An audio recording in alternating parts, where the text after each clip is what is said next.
যদিও খুব দুর্ভাগ্য যে আমরা চেয়ারম্যানের ওয়ার্ডেও হেরে গেছি, এটা খুব দুর্ভাগ্যজনক। মাত্র ৩-৪ হাজার ভোটের ওয়ার্ড, সেখানেও আমরা হেরে গিয়েছি, কিন্তু তারপরেও এইসব চলছে। এবং আমি আপনাকে বলি যে কামারহাটির ঘটনা নিয়ে আমার ধারণা যে কোনো দিন বিটি রোড, গোটা বিটি রোডটা জঞ্জালে ভর্তি হয়ে যাবে, যেরকমভাবে আমাকে ওরা শাসিয়ে গেল। কাঠগড়ায় পৌরসভায় দাঁড়াচ্ছে বারবার, সেটা এখন দেখুন, আমি তো সেটা বলতে পারি না। আমারই পৌরসভা, পার্টির নেতৃত্ব রয়েছে, পার্টির নেতৃত্ব আর পুলিশ তদন্ত করছে। তবে পুলিশ তো এগুলো তদন্ত করবে না। তবে এ ব্যাপারে কোনো সন্দেহ নেই, পৌরসভার তরফে অনেক ল্যাপসেস দেখা যাচ্ছে।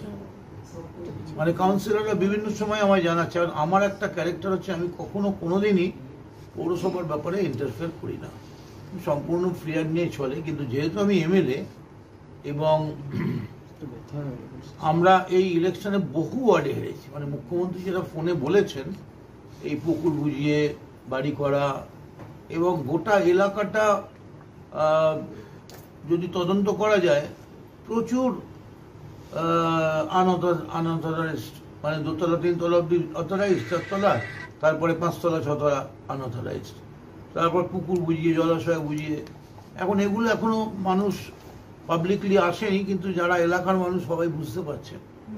এবং মুখ্যমন্ত্রী যেটা বলেছেন সেটা আক্ষরিক অর্থে প্রকৃত সত্য। এবং প্রত্যেকটা জায়গাতেই আমি নিজে ব্যক্তিগতভাবে কাউন্সিলরদের সাবধান করেছি, তোমরা ঠিক মতো চলো। কিন্তু দেখা যাচ্ছে যে আক্ষরিক অর্থে সামগ্রিক পরিস্থিতির কোনো পরিবর্তন এখনো চোখে পড়ছে না।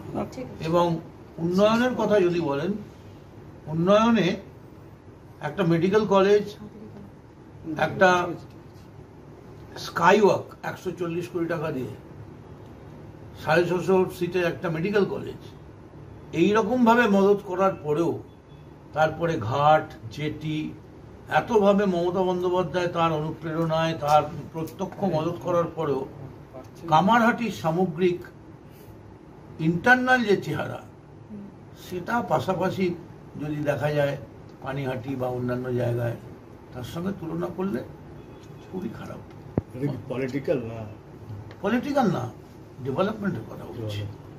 নোংরা চারিদিকে, কোনো নেই, কিছু নেই, জল নেই, চিৎকার চেঁচামেচি, মানে একটা মধ্যযুগীয় পরিস্থিতির মধ্যে দিয়ে চলছে। যদিও আমরা ক্লাস 1 পৌরসভা, সেটা চেয়ারম্যান বলতে পারবে ভালো করে, আমি জানি না।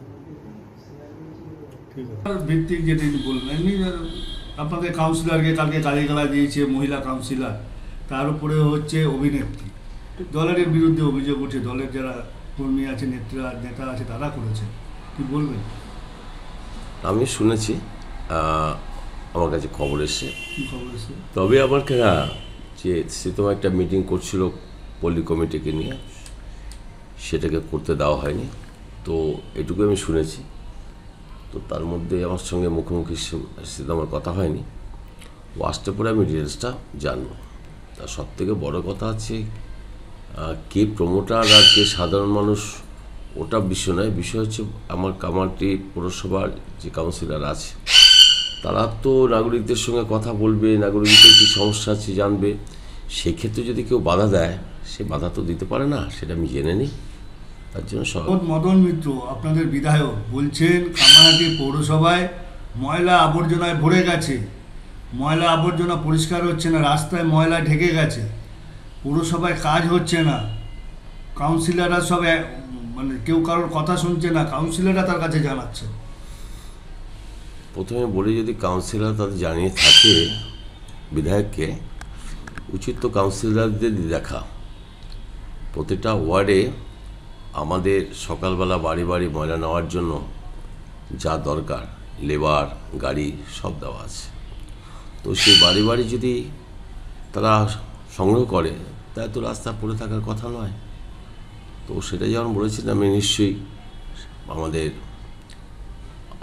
বিধায়ক যখন বলেছেন, আমি কাউন্সিলরদের সঙ্গে কথা বলছি। কাউন্সিলর দেখবো যে কেন হচ্ছে না, কেন। যদি আমার লেবার থাকে, আমার গাড়ি থাকে, তাহলে কাজটা হবে না কেন? কি কাজ হবে? ময়লা তোলা। বাড়ি বাড়ি থেকে তো বাসি বাজিয়ে ময়লা তোলার কথা, ময়লা নেওয়ার কথা, যে কাজ হচ্ছে সেটা কোথায় হচ্ছে না সেটা আমি দেখছি। বলছি যে এছাড়াও আর একটা অভিযোগ যে দুর্নীতিতে ভরে গেছে কামারহাটি। কি দুর্নীতি বলে গেছে? মানে পুকুর ভরাট হচ্ছে, 4তলা বিল্ডিং সেটাকে 6তলা বহুতলের পারমিশন দিয়ে দেওয়া হচ্ছে বেআইনিভাবে। প্রথম কথা হচ্ছে আমার সে জানেন আমার বিধায়ক, তিনি ভাবেন কোথায় প্ল্যান ছাড়া বাড়ি হচ্ছে, কোথায় বাড়ি হচ্ছে নোটিশ দেওয়ার পরেও তারা কোনো গুরুত্ব দিচ্ছে না। এটা আমার বিধায়ক তো জানেন। প্ল্যান এই যে যেটা বললাম প্ল্যান ছাড়া বাড়ি করছে, এমন এমন জায়গায় আছে প্ল্যান ছাড়া বাড়ি হয়েছে। আমরা সেটা একবার বলিনি। সেই ক্ষেত্রে আমার যেহেতু পৌরসভার যে নিয়ম বা পৌরসভার যে সে নোটিশ আমরা দিয়েছি, নোটিশ বারবার আমরা দিতে গেছি, লোকের থেকে নোটিশ নেয়নি। আবার নোটিশ নেওয়ার পর যখন কি হিয়ারিংয়ে ডেকেছি তাদেরকে বলা হয়েছে আপনারা বিনা পয়সা করছেন কেন, বিনা পারমিশনে, কোনো জবাব পাইনি। স্বভাবতই আমরা থানাতে আমরা অভিযোগ করেছি এবং আমরা তার কি বলে কেসও করে দিয়েছি। ফায়দা হয়েছে তো তাদের? আমি জানি না, ফয়দা এখনও আমি সে মতো পাইনি। পুলিশের কাছে আমরা এফআইআর করেছি যে আমরা পেয়েছি যারা একদম প্ল্যান ছাড়া তারা কি বলেতে 5তলা তুলে দেয়, আবার 2তলা নিয়ে 5তলা তুলে দেয়, তো কার শক্তিতে করে সেটাই আমরা বুঝতে পারছি। কোন কোন জায়গায় ম্যাক্সিমাম আছে আমাদের 1 থেকে 7, 8 হচ্ছে এদিক থেকে একসাথে ওয়ার্ডে। আবার এপাশে যেগুলো হচ্ছে সেগুলো হচ্ছে যে প্ল্যান নিচ্ছে কিন্তু একটু বেশি বাড়িয়ে করে ফেলছে, সেখানে আমরা করছি। তো আপনারা ভেঙে দিতে পারেন, আপনারা ভেঙে দিচ্ছেন না, আইনের ব্যবস্থা। দেখুন, ভেঙে দেওয়াটা তো একটা খুব সোজা জিনিস নয়।